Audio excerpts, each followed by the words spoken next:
No puedo dejar de unirme al inicio de mi intervención a la sensación de perplejidad de otros diputados. Sumando el contenido de las intervenciones de ayer y hoy, empiezo a dudar de que exista un problema financiero en España. Habría que llamar a los actuales responsables públicos para que nos expliquen por qué están inyectando dinero público en un sector que parece que no tiene ningún problema, o habría que explicar a nuestros socios europeos por qué les solicitamos ayuda. Realmente se queda uno perplejo sumando las intervenciones de ayer y la de hoy. Y también estoy de acuerdo con el señor Coscubiela que el formato, muy respetable, facilita que muchas preguntas se planteen, pero que casi todas queden sin responder.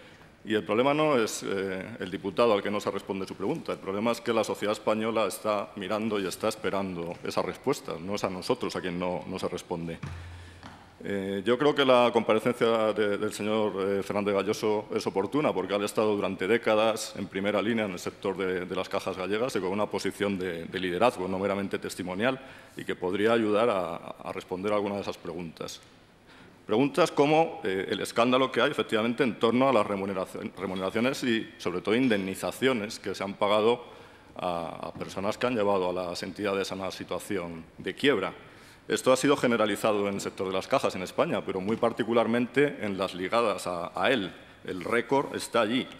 Ha habido 4 personas que entre ellas han recibido 52 millones de euros entre indemnizaciones y planes de pensiones al abandonar la entidad. 52 millones de euros son 9.000 millones más o menos de las antiguas pesetas, más de 2.000 millones para cada una de esas personas. Y comparando con el valor en bolsa de la caja en mayo de 2011, esto equivalía al 28% del valor de la caja en bolsa. Es decir, la cuarta parte del valor en bolsa de la entidad se destina a recompensar a 4 personas que han hundido a la entidad. ¿Es eso normal? De esas personas, uno recibió 7,7 millones de indemnización por despido, más 10,8 por planes de pensiones. La segunda, 5,5 millones de indemnización por despido, más 5 de planes de pensiones. La tercera, 4,8 de indemnización por despido, más 9,2 por planes de pensiones. Y la cuarta, 8,1 millones de planes de pensiones. Esto es cuando salen de la entidad, pero va unido a unos salarios generosos cuando pertenecían a la entidad, en otros casos dietas elevadas por asistencia a los consejos, préstamos a bajo interés de la entidad. Y la pregunta que se hace a la sociedad española es ¿qué se estaba remunerando exactamente? Desde luego no el éxito en la gestión. ¿Quién diseñó esta política retributiva? Aquí usted sí parece estar ligado directamente, por lo menos según la Fiscalía. ¿Quién diseñó esta política retributiva? ¿Qué se recompensaba exactamente? ¿Con qué criterios? ¿Y desde cuándo se aprobaron estas cantidades tan elevadas? El contraste, además, es particularmente doloroso cuando de este grupo privilegiado pasamos al grupo al que se ha hecho antes referencia, que son los compradores de participaciones preferentes. A estas personas, cuando ya las entidades tenían dificultades, porque precisamente se recurrió a ellas para intentar cumplir los requisitos de solvencia, entonces cuando ya las entidades tenían dificultades, se les trasladó parte del problema, abusando de su confianza en las sucursales en las que toda la vida habían ido a depositar sus ahorros y a retirarlo. Más que cifras macroeconómicas, la tragedia se ve en casos particulares, efectivamente, y en algunos casos son hechos probados. En la primera sentencia ya firme del juzgado número 1 de Cambados, estamos hablando de un empleado de almacén que ahorró 10.000 euros, supongo con bastante dificultad, y que quería depositarlos en una libreta. Y a esta persona se le dijo que se le abría un depósito de alta rentabilidad, se le dio incluso físicamente la libreta y no se le informó ni del riesgo en el que incurría, ni de que esa participación no era líquida, ni de que el vencimiento era en el año 2050. O el segundo caso, una anciana que firmó con su huella digital. Esto parece que estuvo unido a presiones a los comerciales para que colocasen el mayor número de preferentes. Bueno, no es una pregunta retórica, es ¿esta política de comercialización quién la aprobó? ¿Con qué criterios? ¿Conocían o no la situación de las entidades cuando estaban colocando estos productos? ¿Presionaron o no a los comerciales? ¿Eran o no conscientes del tipo de clientes a quien iban destinados? Y hecho este contraste entre estos dos grupos de suerte tan diferente, querría hacer un recorrido sobre las fases que han atravesado las cajas, porque la visión mía, pero hoy generalmente compartida, difiere mucho de la visión triunfalista que hemos oído aquí. En primer lugar, hubo una fase de expansión, en efecto, y todavía se presume sorprendentemente de ella, pero fue precisamente la fase de la burbuja.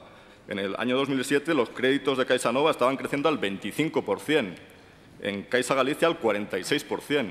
Tasas de crecimiento del 25% y del 46% son normales. ¿Qué tipo de créditos se estaban dando? ¿Se estaban respetando los coeficientes que tiene que haber entre el valor del préstamo y el valor de la vivienda? ¿Se estaban respetando los criterios prudenciales que tiene que haber entre la cuota mensual y el salario del que recibe ese préstamo? O dicho de otra manera, ¿qué política de riesgos se estaba aplicando? ¿Qué control interno, qué mecanismos de control interno había para diversificar riesgos y no en dar todos los créditos al ladrillo con el riesgo que eso suponía? ¿Y participaba el Consejo de Administración en la decisión sobre estos créditos, al menos en aquellos casos en que eran de una cuantía particularmente alta?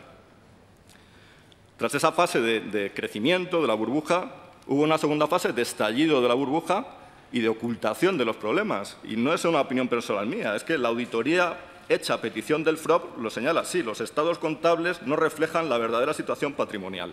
Y parece lógico suponer que si la burbuja se hunde, eso afecta a las entidades. Es cierto que ha tardado en reflejarse, porque se han refinanciado créditos, porque se han mantenido activos en los libros por el valor en libro en vez del valor de mercado, pero tampoco nos pueden hacer creer, como en las comparecencias de ayer también, de anteayer, perdón, tampoco nos pueden hacer creer que los problemas han surgido desde diciembre del 2011 para acá, por la segunda recesión. Otra cosa es cuando han salido a la luz. Puede que se hayan ido agravando, pero el nacimiento está claro que es con el estallido de la burbuja. Y eso también plantea preguntas. La labor de los auditores, la labor del Banco de España, en concreto. ¿Cuántas inspecciones recibió su entidad del Banco de España? ¿Hubo algún expediente sancionador resultado de esas inspecciones, si es que tuvieron lugar? Bueno, termina esa fase de ocultación, cuando ya no se puede seguir ocultando la dimensión del problema, y hay una huida hacia adelante, hacia las fusiones con criterios políticos, con interferencia de las comunidades autónomas, que usan criterios tan poco empresariales, en el caso que nos ocupa, como la galleguidad de las cajas, que es un criterio que no encuentra uno en los libros de texto de economía. Se intenta mantener el control autonómico y, a cambio, se fusionan pequeñas entidades con problemas hasta crear un problema sistémico, hasta crear un problema mucho más grande. Por otro lado, como se fusionan entidades de la misma comunidad autónoma, pues los solapamientos son mucho mayores en las redes sucursales. Las cajas que nos ocupan tienen, tras la fusión, el 40% de la cuota de mercado en Galicia, el 36% de las sucursales, lo que hace que haya que cerrar más oficinas, 300, despedir más empleados, 1.200. Eso sí, en todo este proceso de fusiones hay algo que se cuida bien, que es el reparto de cargos en la nueva situación. Hay más consejos de administración, las antiguas cajas, el nuevo banco.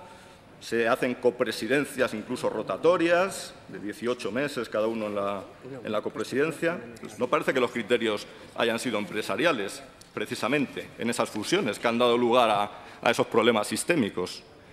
Y ahora estamos viviendo el triste epílogo de todas estas fases, que es el coste público, cuando el problema finalmente se traspasa al bolsillo de los contribuyentes, es decir, al bolsillo de todos y cada uno de los españoles. Y siendo insuficiente el bolsillo de los españoles, hay que acudir al rescate europeo. En mayo del 2010, el FROB tiene que poner 1.162 millones en las entidades gallegas. En el 2011, otros 2.622. En agosto del 2011 se nacionalizan y el Estado se queda con el 93% del capital. El valor teórico, que se suponía que era de 1.714 millones de euros, queda reducido a 181 tras los ajustes, a la 10ª parte de lo que se pensaba. Y todavía hay necesidades por cubrir, que según la entidad pueden ser hasta 7.000 millones de euros, según el Banco de España, 4.500. Pues este es el triste epílogo de esta larga historia. Claro, a los ciudadanos se les dice: hemos vivido por encima de nuestras posibilidades. Bien, como sociedad es cierto, pero si me lo permiten, unos han disfrutado de la fiesta y a otros, distintos, ahora se les pasa la cuenta de la fiesta. Creo que son muchas preguntas que la sociedad se hace y que habría que hacer el esfuerzo de darles respuesta.